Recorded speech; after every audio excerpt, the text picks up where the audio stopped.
Student, welcome to ICP academy. நம்ம இந்த வீடியோவில் என்ன பார்க்க போட்டோம் அப்படின்னா 1.2ல் legislative process in India, CMA ஃபவுண்டேஷனில் legislative process in India 1.2. Legislative process எப்படி நம்மளுடைய லா, நம்ம நாட்டினுடைய லா எப்படி அப்ளிகபிள் ஆகியிருக்கு, எந்த மாதிரி ப்ரொவிஷன் எல்லாம் அப்ளிகபிள் ஆகியிருக்கு. The structure of Indian polity is that of federal 2 tier structure. Indian polity 2 tier structure இருக்குங்க. ஒன்று சென்ட்ரல் கவர்மெண்ட், இன்னொன்று state government. Central government means all over India. State government means particular state only. This means legislative process. இதை distribute பண்ணியிருப்பாங்க. யார் distribute பண்ணியிருப்பாங்கங்க? Legislative process state கவர்மெண்ட்டையும் central கவர்மெண்ட்டையும் distribute பண்ணியிருப்பாங்க. ஒருத்தங்களுடைய பவருக்கு ஏற்ற மாதிரி டிஸ்ட்ரிபியூட் பண்ணியிருப்பாங்க. அவங்களால, அதாவது சென்ட்ரல் கவர்மெண்ட்னால் அவங்களால எல்லா ஸ்டேட்லேயும் என்ன வேண்டும் என்பது அவங்களுக்கு தெரியாது. ஸ்டேட்டுக்குன்னு தனியாக பவர் டெலிகேட் பண்ணியிருப்பாங்க. அதே மாதிரி ஸ்டேட் கவர்மெண்ட்டில் இருக்கிறவங்க லோக்கல் பஞ்சாயத்துக்கு சொல்லியிருப்பாங்க. இதைத்தான் டிஸ்ட்ரிபியூஷன் ஆஃப் பவர் அப்படின்னு சொல்கிறாங்க. ஸோ இந்த பவர் அவங்களுக்கு எப்படி கிடைச்சது அப்படின்னா, constitution of India 1950 there are 2 tier structure. One is central government, another one is state government அப்படிங்கிற 2 tier ஸ்ட்ரக்சர் இங்கே மென்ஷன் பண்ணி இருக்காங்க. இந்த 2 tier ஸ்ட்ரக்சர் எங்கிருந்து வந்தது அப்படின்னா, you have one case called SR Bommai versus Union of India. Supreme Court judgment சொல்லியிருப்பாங்க. என்னென்ன அப்படின்னா, பார்லிமெண்ட் எப்போ ஒரு லா மேக் பண்ணாலும் அவங்க கான்ஸ்டியூஷன் பிரகாரம்தான் இருக்கணும், அதை ஓவர் ரூல் பண்ணக்கூடாது அப்படிங்கிற மாதிரியான ஒரு ஜட்ஜ்மெண்ட் கொடுத்துருக்காங்க. ஸோ அதை பேஸ் பண்ணி தான் central government and state government ஸ்டேட்டுக்கு என்ன வேண்டும் ஸ்டேட்டுக்கு பண்ணிக்கும், சென்ட்ரலுக்கு என்ன வேணுமோ சென்ட்ரல் கவர்மெண்ட் பண்ணிப்பாங்க. ஸோ இது எல்லாம் தான் லெஜிஸ்லேட்டிவ் ப்ராசஸ் அப்படின்னு நம்ம சொல்கிறோம். லெஜிஸ்லேட்டிவ் ப்ராசஸ் என்பது 2 மேஜர் லா மேக்கிங் பாடிஸ் இருக்குது. ஒன்று parliament, second one state legislature. Parliament of India and state legislature என்பது ஆர்டிக்கல் 79 என்ன சொல்கிறாங்க அப்படின்னா, the parliament of union consistent of president 2 houses. நமக்கே தெரியும் பார்லிமெண்ட்டில் யார் யாரெல்லாம் இருப்பாங்க. பிரசிடெண்ட் இருப்பாங்க, 2 ஹவுஸ் இருக்குங்க. அந்த 2 ஹவுஸில் யார் இருப்பாங்க? Lok Sabha, Rajya Sabha. According to 168 of the Indian கான்ஸ்டியூஷனை பொறுத்த வரைக்கும் ஸ்டேட் லெஜிஸ்லேட்டிவ் கவர்னர் இருப்பாங்க, லெஜிஸ்லேட்டிவ் அசம்பிளி இருப்பாங்க. இது எதுக்கு அப்படின்னா, ஸ்டேட் லெஜிஸ்லேட்டிவ் இது பார்லிமெண்ட் எனும்பொழுது லோக்சபா, ராஜ்யசபா என்று 2ஆக டிவைட் ஆகும். இதுதான் ஜென்ரலாக பார்லிமெண்ட்னால் என்ன, ஸ்டேட் லெஜிஸ்லேட்டிவ்னால் என்ன, ஜென்ரலாக நம்ம இதை கேட்டகரைஸ் பண்ணுறோம். நெக்ஸ்ட்டு என்ன சொல்கிறாங்கன்னா, power to legislate part 11 of the constitution of India article 245 states. இதை லெஜிஸ்லேட் பண்ணுறதுக்கு என்ன பவர் இருக்குது, கான்ஸ்டியூஷன் ஆஃப் இந்தியா என்ன பவர் கொடுத்துருக்காங்க அப்படிங்கிறது தான் நம்ம இங்கே பார்க்க போகிறோம். அதுதான் ஆர்டிக்கல் 245ல் சொல்லியிருக்காங்க. Subject to the provisions of the constitution the parliament may make law for the whole or any part of the India. என்ன சொல்ல வராங்கன்னா, பார்லிமெண்ட் எந்த any part of the territory of இந்தியாவுக்கும் சரி, மொத்த பார்ட்டுக்கும் சரி லா மேக் பண்ணிக்க முடியும். அதாவது பார்லிமெண்ட் ஹோல் இந்தியாவுக்கும் சரி, ஏதாவது ஒரு பார்ட்டிக்கும் சரி என்ன மேக் பண்ண முடியும், லா மேக் பண்ண முடியும்.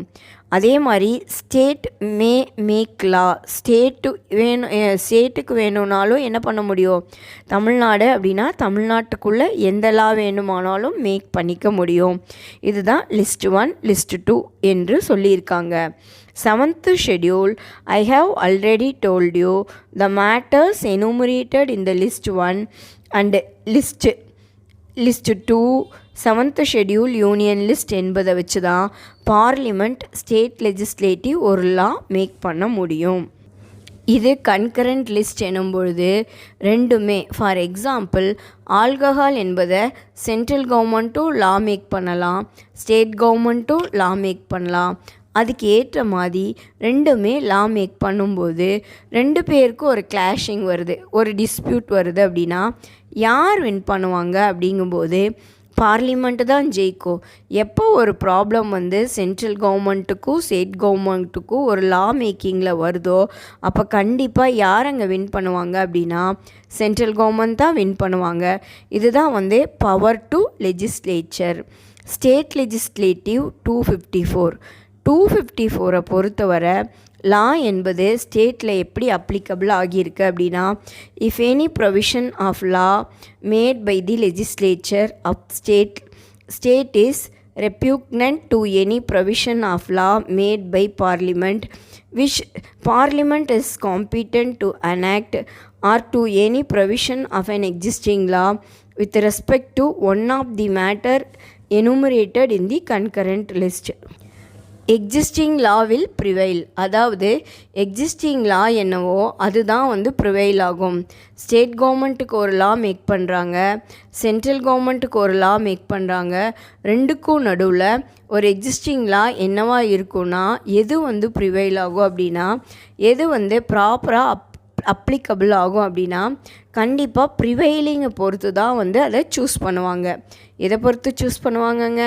ப்ரிவைலிங்கை பொறுத்து தான் வந்து முன்னாடி எப்படி லா இருந்துச்சு அப்படிங்கிறத பொறுத்து தான் வந்து சூஸ் பண்ணுவாங்க. Next, introduction of bill. பார்லிமெண்ட்டில் நாம் வந்து ஒரு பில் எப்படி பாஸ் பண்ணுறோம் அப்படின்னா கண்டிப்பாக பிரசிடெண்ட்டுடைய சைன் என்பது இருக்கணும். எக்ஸாம்பிள், ஒரு லா மேக் பண்ணுறோம், அது வந்து டாக்குமெண்ட்டாக ப்ரப்போஸ் பண்ணுவாங்க, பில்லாக டைப் பண்ணி டாக்குமெண்ட் மாதிரி டைப் பண்ணி அதை வந்து ரெண்டு ஹவுஸுமே லோக்சபா அண்ட் ராஜ்யசபா ரெண்டுலேயுமே வந்து பில் பாஸ் பண்ணி அதில் வந்து அவங்க எத்தனை பேர் ஓகே சொல்கிறாங்க, எத்தனை பேர் வேண்டான்னு சொல்கிறாங்க அப்படிங்கிறத ஒரு கணக்கெடுப்பாங்க. மெஜாரிட்டி கணக்கு பண்ணுவாங்க.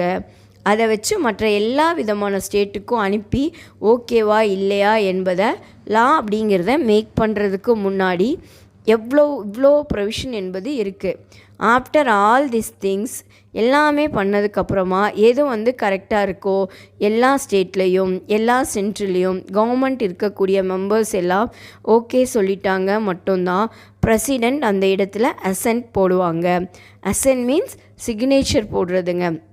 இந்த பிரசிடெண்ட்டுடைய சிக்னேச்சர் எப்போ ஒரு பில்லுக்கு வருதோ அப்போ தான் அது என்னவாக மாறும்? லாவாக மாறும். Bill can be introduced either by minister or member other than a minister.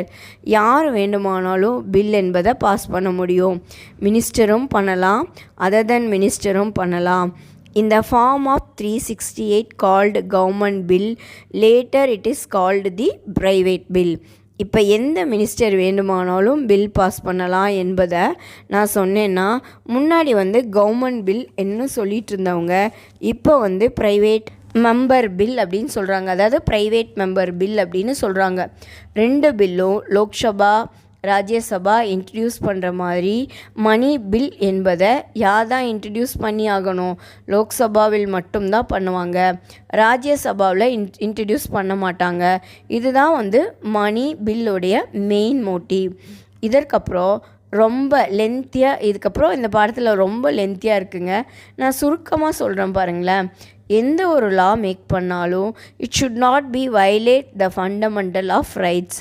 அதாவது ஃபண்டமெண்டல் ரைட்ஸ் கான்ஸ்டியூஷனில் கொடுத்துருக்கக்கூடிய ஃபண்டமெண்டல் ரைட்ஸை எப்போவுமே வயலேட் பண்ணுற மாதிரி பார்லிமெண்ட்டில் லா மேக் பண்ண முடியாது.